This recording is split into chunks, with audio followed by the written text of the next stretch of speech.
The redfish I cleaned and I kept the skin on.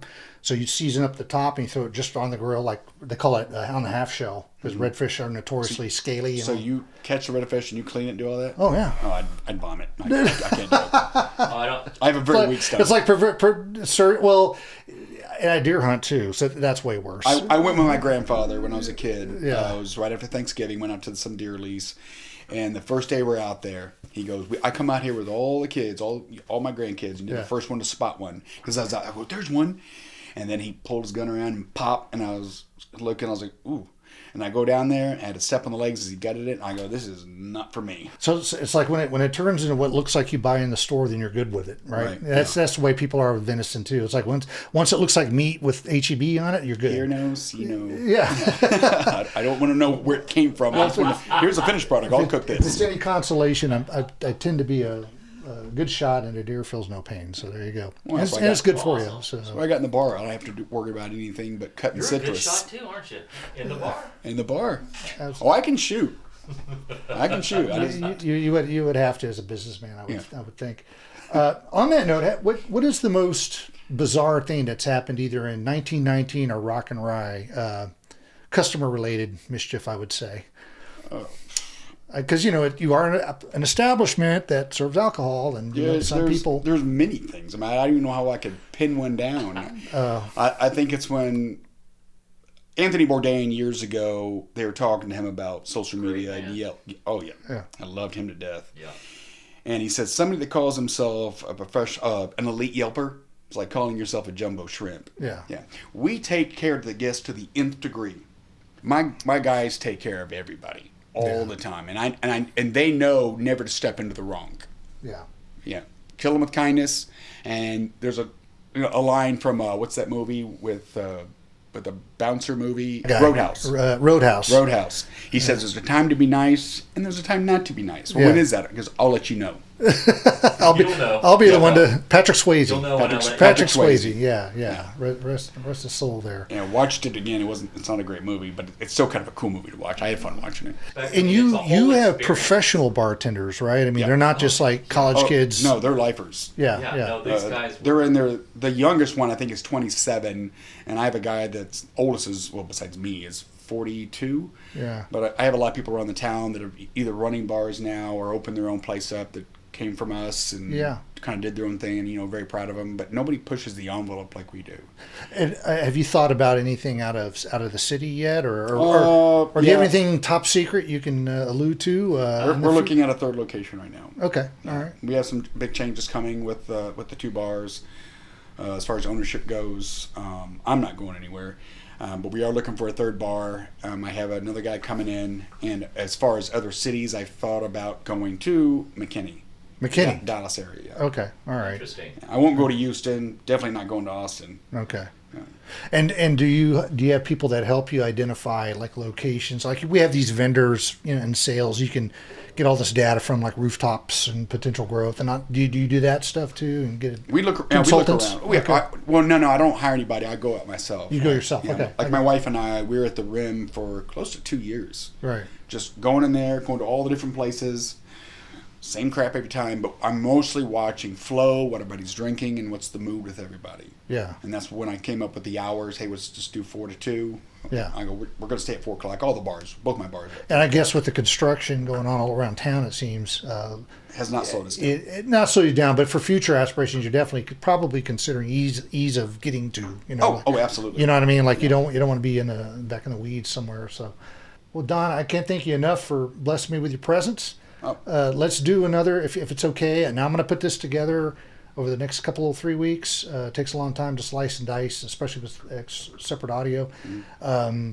So, number 3 whiskey bar in the U.S. by USA Today in 2018. I think 18 or 17. Okay. And then that same year, I believe we were also ranked one of the top cocktail bars by New York Times. Okay. We just won Best Bar in the City again. Okay. We got mentioned in Whiskey Advocate, which is the #1 whiskey magazine on the planet. Outstanding. And it is the largest selection of spirits in the state of Texas. Wow. With one vodka. Wow. Yeah. I love when people ask which vodka is it. Like, who gives a shit? Yeah, well, it's that one over. So I can go online and probably find those, and that way I can flash them up. You have to go look through or type my name up. And then Rock and Rye eventually will pass 19. So 19's maxed out at 1,600. There's no more room in that fucking bar. Yeah. So Rock's at 1,200 right now, but we're shooting for over 2,000 bottles there. Okay, I got you. And Rock and Rye is the only one where you have some food pairings going on. And not pairings, but we do have food, and it's not bar food. It's real, but we don't have a grill or a fryer, so it's a couple sandwiches, gourmet hot dog, pretzel, hummus, brie, and then of course we have what 19 has, like the nuts and the cornichons and the olives. Absolutely. And with the way the smoking is in this city, it's always been a challenge for folks that like cigars and fine spirits, and sometimes you have to go to the humidors and buy the free whiskey to be able to smoke and drink. What do you think about that? Is there an opportunity maybe in the city for a place that can do both within the law and all that, have smoking? Cigars International. Cigars International? Yeah, that's across the street from us where Cheddar's is off I-10-1604. Okay. They're back there with some of the other restaurants, so you can't eat there. You can drink there and smoke inside. Okay. Because they have a license for that. I didn't know that was really a thing. And me neither until just now. Yeah. So they have wholesale pricing, which I can't compete with. So cigars for us is more of a novelty. Mm-hmm. So all bars make most money off your liquor, then your beer, then your wine. Food's right around the same, and then cigars. Yeah. But we're 19 was number one in the city in off-premise cigar sales in San Antonio. Interesting. They're now number 2. Wow. Rock smokes them. Well, really? Our patio is constantly full. So I've always wanted to do a cigar whiskey pairing tasting. I've done 2 at Rock. Okay. But we need that patio, so we have to do it before we open. Well, what's the best day to do it? Saturday. Yeah. So we did it at 2 o'clock on a Saturday before we opened. We had sold out both of them, and both of them 0 no-shows. Yeah. So I did like little stub cigars, little smaller ones, and for each cigar I paired 3 whiskeys each. So we went a lighter cigar with lighter whiskeys to a bigger cigar with some of the big boy whiskeys. Yep. And we talked about how to light, where your flavor comes from the binder, the fill of the wrapper, and the cigar. How people when they we're gonna have to do another episode just on this. I'm sitting there with my torch, lighting. Well, mine, so. people would do the torches. You have to sometimes because it's so windy. Yeah. But what people don't understand with the torches, I see it happen all the time when somebody comes over to borrow my torch, and they don't understand. You're not welding pipe. You're lighting a cigar. You're lighting a cigar. Or they're going like this. You're never supposed to puff on that because you're going to get unsavory flavors out of that thing. Don't puff that in there. You're just supposed to heat it up. You're supposed to heat it up. Yeah. Toast the edges, get the middle, stop, pop, pop, pop, come back, hit it again, and now you're ready to go. That's awesome. If you have flint, we always have flint in our bars. Yeah. And I'd love the flint. So I'll light that flint up that you can puff on. And that's a better light, and you can usually get it off that. Yeah. So I can use, like, if a flint's this long, I'll use about this much of it to light my cigar. Interesting. Yeah. Or if they just would, do they have cigar-specific matches that you prefer? Or? We have matches, but like old wooden. Our matches are people that collect matchbooks. Yeah. Gotcha. They light, but you're not going to. I mean, I see you guys out there working their asses off. You light the whole book just to. Well, I just sit there and watch them because I like being amused. And I'm kind of an asshole sometimes, and then I'll offer them the fucking torch. Watch them get tortured first. It's a slow Thursday, but now, okay, do you really want to light that? Yeah. Okay. Well, the spirit we tasted today, lest I forget to tell you, is the Widow Jane 14-year. They have a Widow Jane 13-year. They have a Widow Jane 10-year, and probably a few other offerings that I'm not mentioning here. It's a little pricey. It's not meant to be chugged or mixed with Coke, but it's a weekend sipper for sure, and never can go wrong with this. It's one of the most tastiest bourbons. Well, you're talking about the funny things happening in bar. I was working at 19 one time, and these 3 guys, one guy looked like a total hipster, and his 2 buddies surrounded. Oh, that's 4 of them. He had 3 buddies behind him, and they were talking about scotch. And then one of my bartenders comes up and goes, "Hey, this guy's sitting over here. He's going to have a question about scotch." So I walked over there, and I said, "I heard you have a question about our scotch menu. You're talking about the single malts, blended malts." And he goes, "Stop. I don't have any questions about scotch. Thank you." And I go, "Okay." So I walked off, went back to my middle. Well, he thought he did. So I'm working, and I'm actually listening to his conversation with his boys over there. And he goes, "Excuse me, sir." And he kind of looks around and he goes, "You don't even carry Bercolotti." I go, well, you looking at the fucking menu? Which fucking one are you looking for? I go, first off, you're talking about non-peated malts. You're talking about Speyside malts, but now you're going to Berclotti, and those are heavily peated malts. You're way off. So why don't you go back, research, and when you're ready, ask me a real question. I'll take care of people, but don't talk to me about this stuff, because I will make you look like a fucking fool. Well done. Well done. Cheers. Slancha. Gendan in Italian means 100 years, right? Gendan. Michael, need to get you a pour, Mike, a little bit. Myself another pour, absolutely. And don't forget to do the little wipe. There we go. Like it. Do y'all know what to do after y'all do Slancha? Or are you cheers? We'll you go down. Yeah. Go down, you touch. That's, you know what that's paying homage to? Who? The bartender. Oh. Awesome. Why And not? back up and drink. Oh, there you go. Mike and I will polish off a bottle of Blanton's at retreat every once a year. We'll go out to Bandera. After we finish, there's Mike, actually some little liquor stores at Bandera that'll have it. And Did you get any of the special? Were you able to get those special Blantons? We got them both. do you? I'll try them. They're $75 a pour each. Yeah. Yeah. Well, They're worth it. that's what you got. Don, thank you so much, and I do want to not let you get out of here without a gift for your time. So please enjoy this at home. A couple of things. Nothing spectacular. Oh, my favorite. Yeah. Nectars. That's funny that I said like that. I pay attention a little Like bit. you pay attention. And there is a cheap little Maduro stogie in there. Oh, nice. Yeah. Very nice. It's not that is not funny. a That it's is not a what you Cuban by any mentioned. means. That's is- it's my favorite. How did you know, John? I have no idea because I pay attention. When we went to Michter's and we were finishing up our little tour and whatnot, Yeah. so it was 4 of us in there, and the lady goes, okay, just give me a second. She grabs these clear glass, these bottles, just clear, Yeah. and my wife's like, what's going on? I go, we're getting a fucking bottle. Oh yeah. So we got our bottles, we got to put our name on it, we got to fill the bottles up. and Oh, all that's that. cool. Yeah, that was fun. They don't dip Super it, but they cool. do the plastic. So at least you got that. We got to put the stickers on, and both bottles are gone. Yeah. Because I don't mess around with my whiskey, but we're keeping them because our names are on the bottle. Absolutely, Yeah. absolutely. Yeah, I wish you could. I wish Cher was here because you could have scolded her for not letting me drink my stuff. When she found out you were coming over to do this and we're going to do a taste, she goes, "You're not going to open anything, are you?" I said, "Why would I do that? I only paid for them all." You know, so, women love that answer. And so I said, but you know what? Since you're making a big deal about opening something, I'll go buy something that I will like anyway, and that's what that was. So she could have saved herself $250 if she would let me open some. The only one I want to, I mean, if I really want to open some, I'll open some. The only one I want to open is that George T. Stagg back there.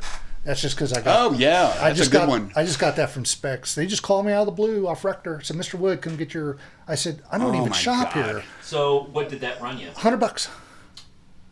$100 MSRP. And what would if it wasn't at retail value? It's 2,000 secondary. It's a joke.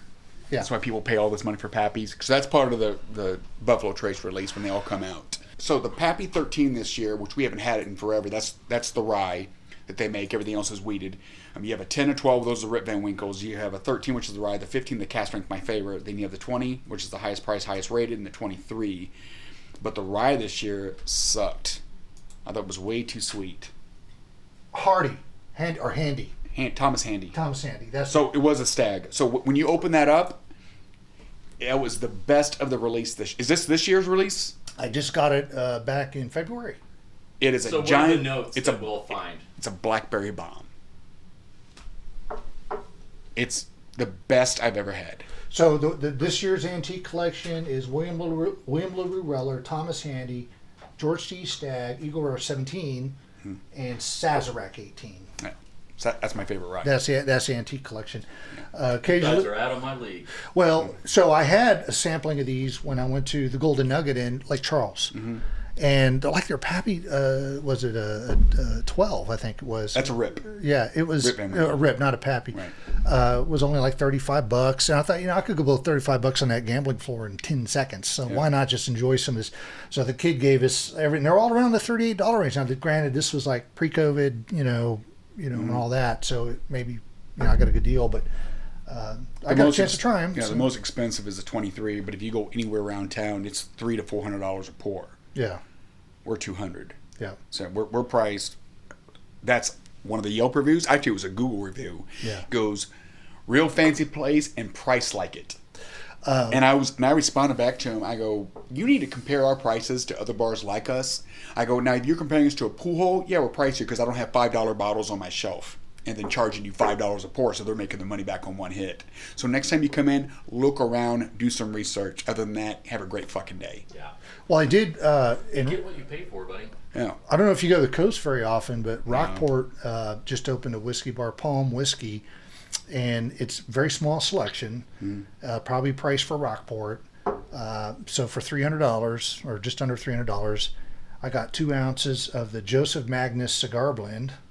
And I don't know that one. Yeah, Joseph Magnus is I think it's a blender out of DC, but he makes a cigar blend that retails for $250. What is it? Is it a bourbon? Yeah. It's a bourbon. Mm-hmm. Okay, I've never heard of it. Their normal Joseph Magnus. You'll see it here in Texas. You got that? Yeah, down in Rockport. Send me that thing because I'm gonna. Yeah. Whenever I hear about whiskey I've never seen before, my Class B guy gets a fucking earful. Apparently, this. I'm not going to call him a distiller, but whoever does this whiskey, this bourbon, has a knack for tailoring it towards cigar consumption, and they're very highly sought after. Apparently, it's very hard to get, but I'll send you all the info. And then I had the William LaRue Weller. They had that as well. So for just under $300, I got those two ounce boards. I was on vacation, so I was like, here you go. Here's a tip, $100. Yeah. So I got it there for $3 and change. But they were very tasty, and that's all I needed. It was good after that. But they got other stuff there. So if you're ever there, they're nowhere near being a competitor because it's just a little hole in the wall place. See, the things I don't mind competition.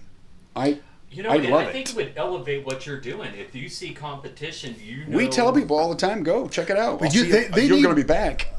I tell you what, they need somebody like you there because the ladies working there, as nice as they were, I knew more than them, and so I know how frustrating that can be when you're trying to ask questions and they don't even understand the question. Yeah, can I just see the bottle? Absolutely, that's what I did. Unfortunately, those were at the very top of so they had to get the ladder to go get them for me and stuff. I mean, I played sports my whole life, and like if I was sitting waiting for the next pickup game, I've been going out to UTSA back when I played all the time. I'm sitting there watching everybody, and they're like, "You want to play with us next?" I go, "I went with you on next." I go, "I got that guy."